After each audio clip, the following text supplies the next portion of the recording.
waxaa maanta degmada Galdogob ee gobolka Mudug ka furmay shirka nabadeynta gobolka Mudug ee beelaha walaalaha ee wadadega gobolka Mudug wajigiisii labaad waxaana ka soo qayb galay mas'uuliyiinta labada maamul goboleed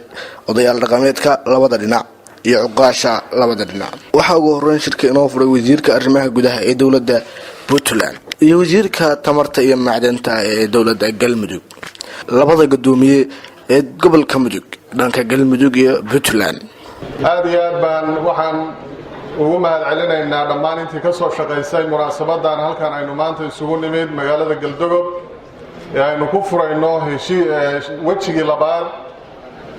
ee shirka heshiisiinta beelaha walaalaha ee wadadega gobolka Mudug ee ka kala tirsan labada maamul ee walaalaha ee saaxiibada ee Galmudug iyo Puntland waxaan aad iyo aad u bogaadinaynaa guddigii qabanqaabada waxaan bogaadinaynaa mas'uuliyiinta kala duwaneed ee Puntland ee wasiirada iyo xildhibaanada lahayd iyo hawlwadeennada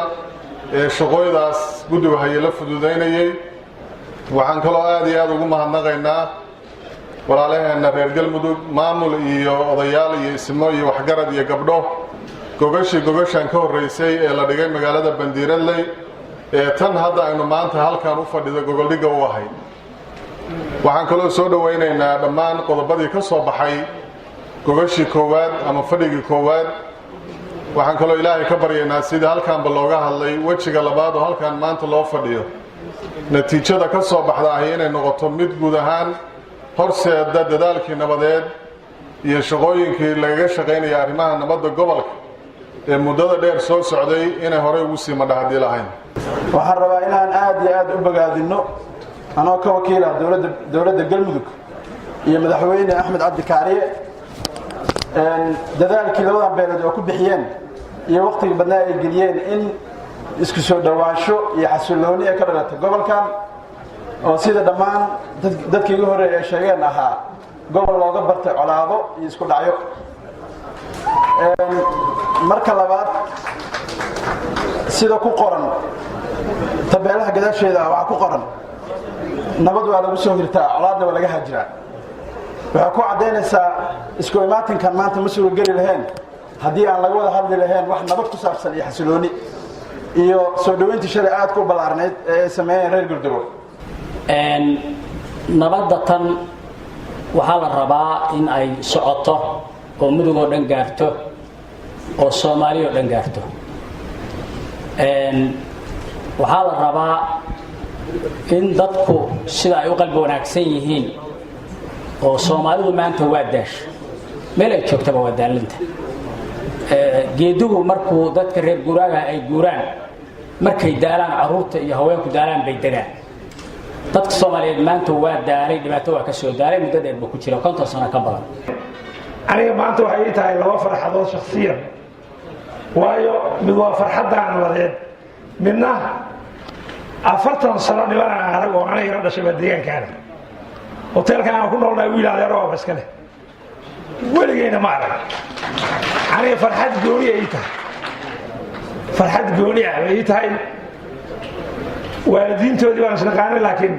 wixii ay dhaleen iyo wixii ay sii dhaleen weli ismaan arag laakiin waxaan rajaynayaa inaan maanta si fiican u kala barto farxad gooni ah dhanka kale qaar ka mid ah guddiga qabanqaabada ee labada beelood ahna saraakiishii ka soo shaqaynaysay shirka nabadeynta gobolka Mudug General Axmed Taajir iyo General Gor ayaa inoo soo xiray degmada Galdogob baan ku soo dhaweynaynaa ku soo dhawaada